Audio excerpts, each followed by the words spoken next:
Samantala, halos 4,000 ang mga pulis itinalaga bilang backup electoral board sa BARM. Brigada Kath Austria, ibrigada mo! Brigada! Live report! Kumpleto na ang deployment ng 3,684 na mga pulis sa Bangsamoro Autonomous Region in Muslim Mindanao. Ang mga ito ay magsisilbing Special Electoral Board sa mga lugar na kulang sa mga gurong magsisilbi sa halalan.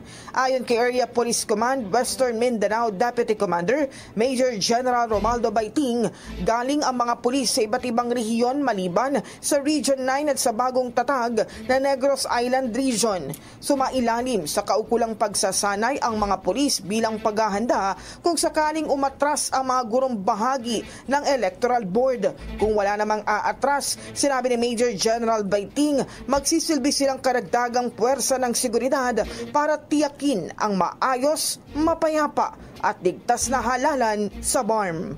In the heart of changing lives, ako si Brigada Kath Austria ng 105.1 Brigada News sa Manila, the Music and News Authority. Trimax, Brigada Balita Nationwide. Ang bahaging ito ay hatid sa atin ng Mom's Love ES1 Capsule. Simulang tuparin ang pangarap ng iyong anak. And starting now,